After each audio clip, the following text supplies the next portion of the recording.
हमारे बहुत सारे व्यूवर्स जो रेंट पे रहते हैं और कुछ ऑनर्स हैं वो रेंट और मतलब ऑनर्स रेंट मांगते हैं।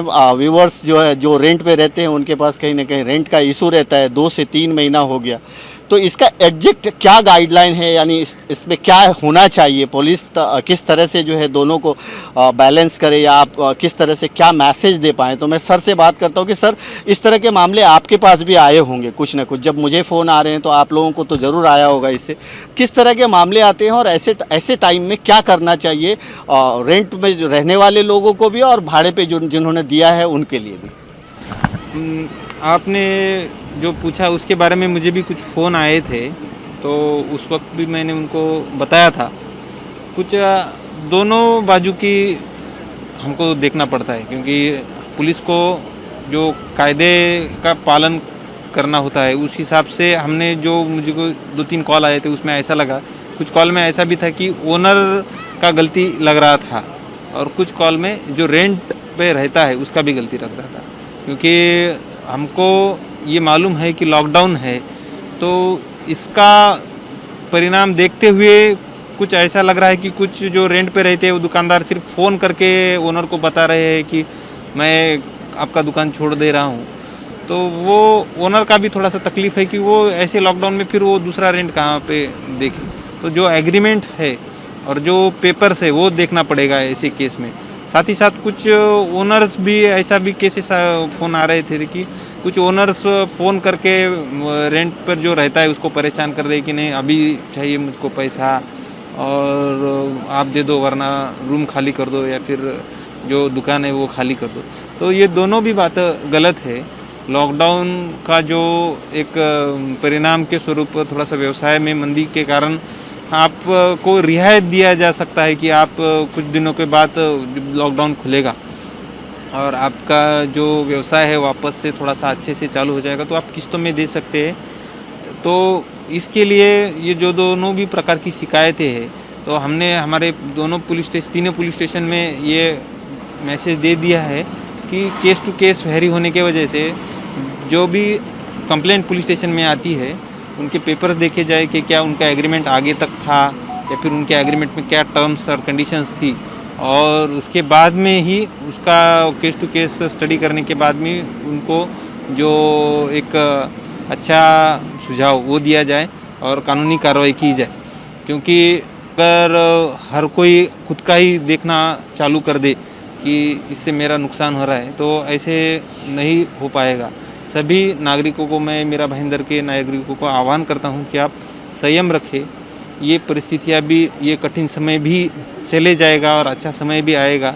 तो अगर ऐसा हम किसी को फोर्स करने लगे कि आप अभी पैसा दे दो या फिर आप अभी खाली कर दो या फिर मैं अभी छोड़ रहा हूँ दुकान, तो ऐसा जो कहने से है वो एक दूरी हो जाएगी और एक नेगेटिव वातावरण तैयार हो जाएगा। तो ऐसा मत कीजिए, और आपको कुछ भी तकलीफ है तो आप स्थानीय पुलिस स्टेशन में जाके आपका रिपोर्ट दीजिए, कंप्लेंट दे दीजिए।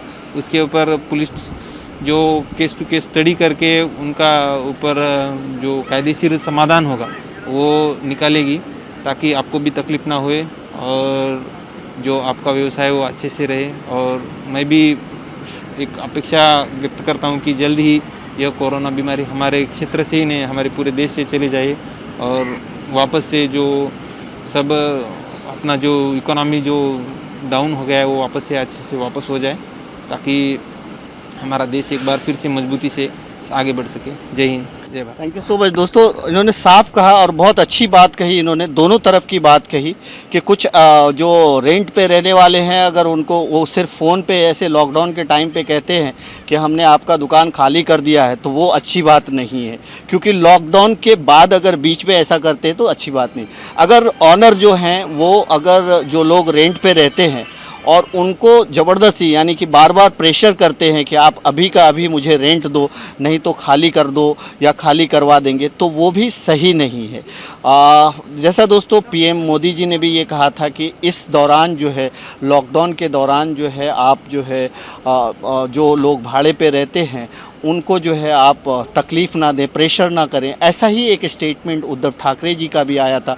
महाराष्ट्र के मुख्यमंत्री उद्धव ठाकरे ने भी एक ऐसा स्टेटमेंट दिया था कि जो लोग भी रेंट पे रह रहे हैं उनसे रेंट वसूलने के लिए सख्ती ना करें, हाँ उनको थोड़ी सी रियायत दे, थोड़ी सी छूट दे। कई लोगों ने हमें फ़ोन किया था कि रेंट ऑनर जो है रेंट के लिए परेशान करते हैं, नहीं तो कहते हैं कि तुम जो है खाली कर दो, ये कर दो। तो दोस्तों अभी ये जो लॉकडाउन पीरियड में है, कोई भी जो रेंट पे रहता है वो खाली करके शिफ्ट भी नहीं कर सकता, ये एक मुसीबत है। और अब जब वो 2 महीना आपके यहाँ मतलब लॉकडाउन में 2 महीना लॉकडाउन में वो आगे चल के वो आपको भाड़ा देगा ही। और एक कुछ लोगों ने ये कहा कि ठीक है, अगर समझो किसी का भाड़ा 20,000 है तो वो कम से कम 10,000 का अरेंज करके दे, किसी का भाड़ा 15,000 है तो 7,000 करके दे, और बाकी का जो है लॉकडाउन खुलने के बाद थोड़ा थोड़ा करके सहूलियत से दे दे। तो दोनों लोगों को सोचना पड़ेगा, जो लोग रेंट पे रह रहे हैं उनको भी सोचना पड़ेगा, जिन लोगों ने अपना घर रेंट पे दिया है उनको भी थोड़ा सा कंप्रोमाइज़ करना पड़ेगा। ये लॉकडाउन में एटलीस्ट आप एक दूसरे की इस तरह से तो सहायता कर सकते हैं कि भाड़ा तो वो आपको देना ही है, जो रेंट है वो माफ़ तो नहीं हो सकता, वो आपको देना ही है। लेकिन लॉकडाउन जैसे जनजीवन सामान्य होता है, आप थोड़ा पैसा कमाने लगते हैं तो थोड़ा थोड़ा करके दे दें। कुछ लोग डिपॉजिट देते हैं 50,000 लाख रुपया। अब ऑनर ये भी ना करें कि नहीं ठीक है, तुम्हारा तो 50,000 रुपये डिपॉजिट था, 3 महीने का 45,000 रुपये भाड़ा हो गया, अब तुम अभी खाली कर दो। ऐसा भी नहीं करें, ऐसा भी करना उचित नहीं है। तो सर ने भी बहुत अच्छा मैसेज दिया और यही मैंने भी महसूस किया कि दोनों को एक दूसरे को लेके चलना पड़ेगा।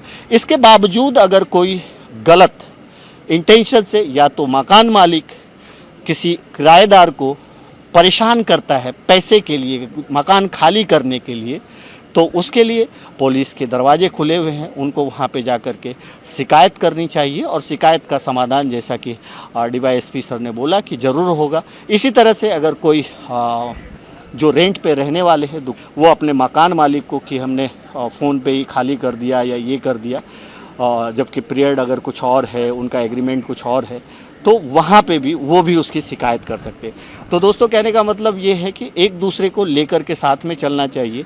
और मुझे लगता है कि मकान मालिक जो हैं और जो किराएदार हैं उनके बीच अगर ये तालमेल हो जाए तो ये सबसे बड़ी मदद होगी लॉकडाउन के दौरान। तो मुझे लगता है कि अगर आप हमारी बात सुन रहे हैं, समझ रहे हैं, तो जो लेने वाले हैं और जो देने वाले हैं दोनों एक दूसरे को कोऑपरेट करेंगे, आपके लिए यही बड़ी मदद होगी। जिस तरह से हर कोई अलग अलग तरीके से मदद कर रहा है, आप इस तरह से मदद कर सकते हैं एक दूसरे की। Thank you so much.